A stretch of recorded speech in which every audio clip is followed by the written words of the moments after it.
આજે ઉત્તરાયણ છે અને પતંગની મસ્તી પણ છે. ઉત્તરાયણને લઈને આપ શું કહેશો? બેન જુઓ, આ તો આખો ડિફરન્ટ વિષય છે, પણ આપને કહું, હમ તમે જગતમાં તો જ ઊંચી ઉડાન ભરી શકો છો કે તમારી ફિરકી કોકના હાથમાં હોય. તમારી શક્તિને જો લગામ હોય તો તમે આકાશમાં બિલકુલ અવિચળ તમે લહેરાઈ શકો.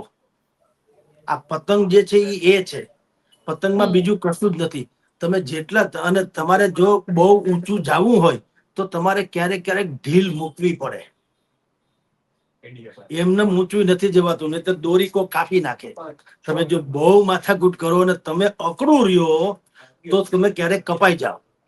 ક્યારેક તમારે ઢીલ મૂકવી પડે, ફિરકી કોકના હાથમાં દેવી પડે, જરૂર પડે ત્યારે ઢીલ મૂકો, જરૂર પડે ત્યારે દોરા વીંટળી લ્યો, તો તમારી પતંગ લહેરાયા કરે અને તો તમે સ્થિર રહી શકો. આ પતંગ જે છે આપણને એમ સૂચવે છે કે તમારામાં જેટલી પણ શક્તિ કે ક્ષમતા હોય તો પણ તમારી ઉપર નાથ હોવી જોઈએ, અર્થાત તમારી ઉપર કોકની લગામ હોવી જોઈએ.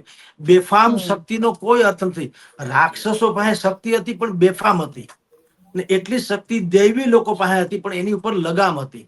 એટલે દૈવી લોકોની જેટલી શક્તિ હતી એનાથી જગતનું કલ્યાણ થયું. રાક્ષસોની પાસે બેફામ હતા એટલે જગતનું નિર્મૂળ સત્યાનાશ થયું, એના પોતાના કુળનું પણ ને સ્વયંનું પણ. એટલે પતંગ આપણને એમ સૂચવે છે બેન, આપણી સમજ પ્રમાણે, સાદી ભાષામાં કહું છું. આપણે ઓલા કોઈ મેન્ટલ બધા ઓલા જે હોય છે એવા મોટિવેટર સ્પીકર એવું બધું કઈ છે નહીં, પણ મને એમ લાગે કમસે કમ કે પતંગ એમ આપણને સૂચવે છે કે તમારી ભગવાને તમને જે કઈ શક્તિ આપી છે ઉપર ઉડવાની, તો પણ તમારે તમારી દોરી કોકના હાથમાં હોય, જ્ઞાનની જે વાત છે એ કોકના હાથમાં હોય, તમે એનું કયું કરતા હો અને તમે પવન પ્રમાણે વહેવાની પણ ક્ષમતા રાખતા હો અને એમાં માનતા હો. અવળા પવને નહીં. તમને ખબર છે પવન ઓછો હોય તો આપણે નથી ઉડી શકાતું, તો એ માની લે છે પતંગ પણ.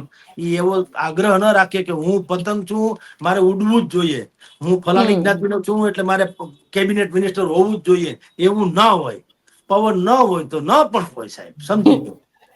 That's all. બિલકુલ બિલકુલ સર, આપ અમારી સાથે જોડાયા તેના માટે આપનો ખૂબ ખૂબ આભાર.